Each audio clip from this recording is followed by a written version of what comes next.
गणदैवताय गणाध्यक्षाय धीमहि गुणशरीराय गुणमण्डिताय गुणेशानाय धीमहि गुणातीताय गुणाधीशाय गुणप्रविष्टाय धीमहि एकदन्ताय वक्रतुण्डाय गौरीतनयाय धीमहि गजेशानाय भालचन्द्राय श्रीगणेशाय धीमहि एकदन्ताय वक्रतुण्डाय गौरीतनयाय धीमहि गजेशानाय भालचन्द्राय श्रीगणेशाय धीमहि।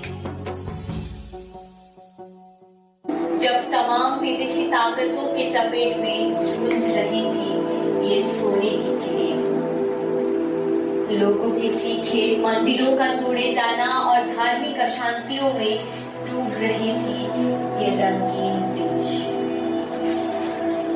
सन 1725 महाराष्ट्र के एक छोटे से गांव चौंदनी में जन्म लेती है एक प्यारी सी मगर तेजस्वी कन्या।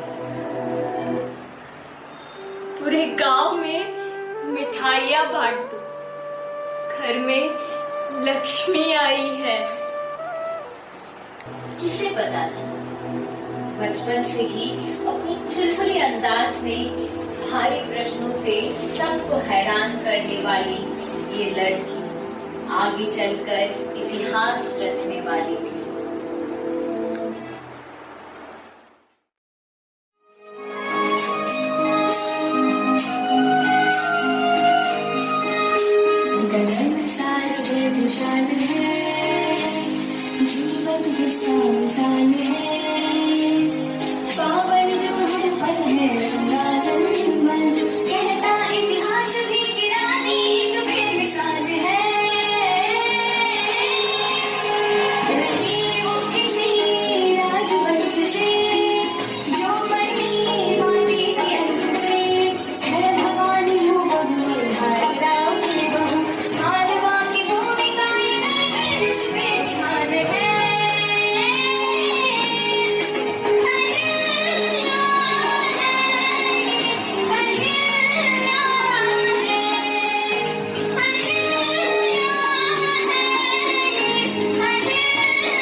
ओम नमः शिवाय, ओम नमः शिवाय, ओम नमः शिवाय, ओम नमः शिवाय।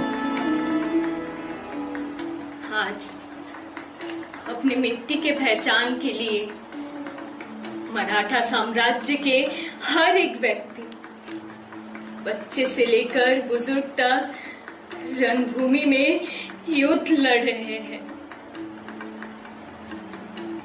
लंबे समय से चली आ रही इस भीषण युद्ध में कितनी माओं का गोद सुना हुआ है, कितने बच्चे ने अपने पिता को खोया है।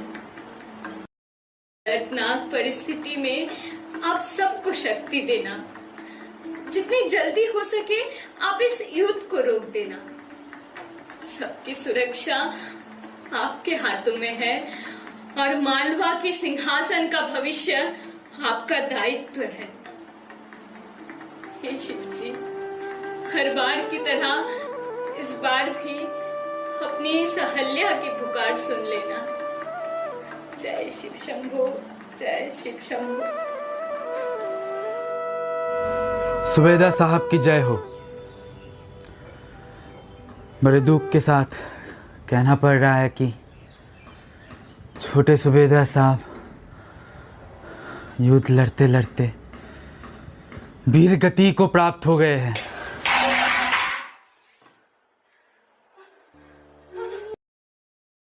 दे गए। समय के साथ साथ मालवा ने मल्हार सूबेदार जी को कंधा दिया।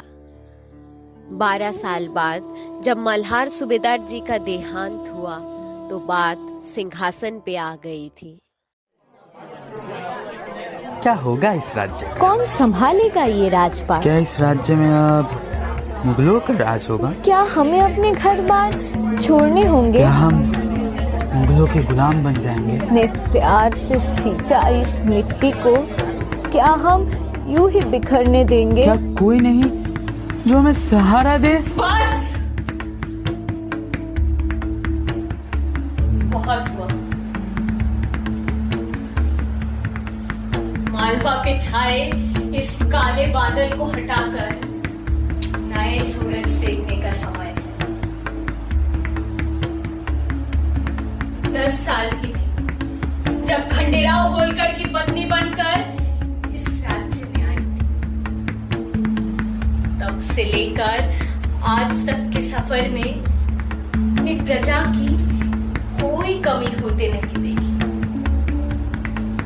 मालवा के शासक ने अपना धर्म, अपना कर बखूबी निभाया, तो प्रजा ने उनका समर्थन किया,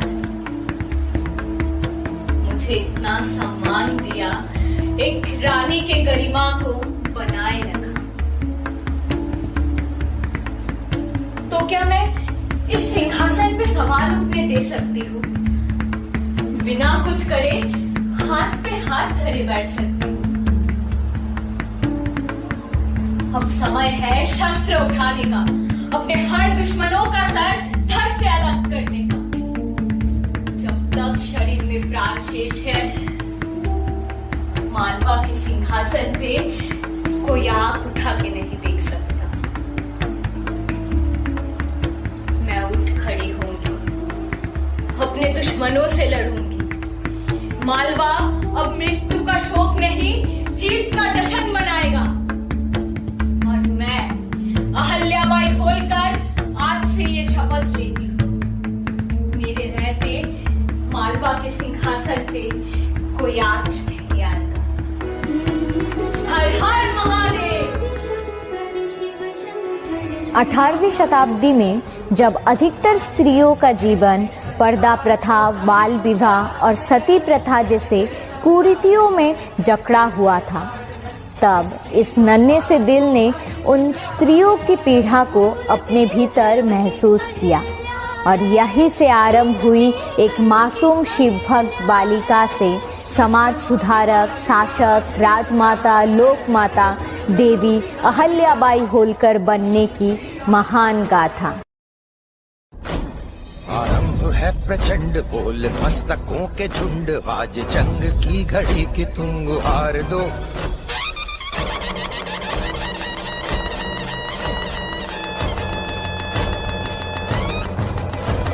आरंभ है प्रचंड बोल मस्तकों के झुंड, आज जंग की घड़ी की तुम गुहार दो।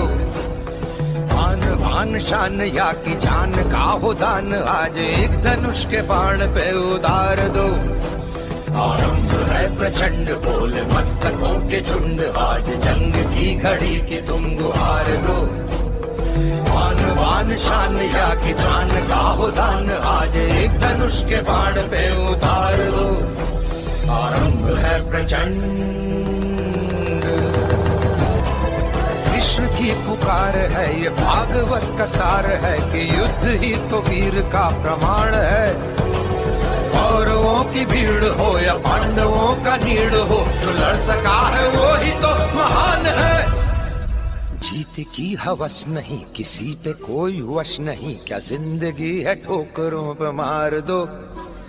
मौत अंत है नहीं तो मौत से भी क्यों डरे, ये जाके आसमान में दहाड़ दो। आरंभ है प्रचंड बोले मस्तकों के झुंड, आज जंग की घड़ी की तुम गुहार दो।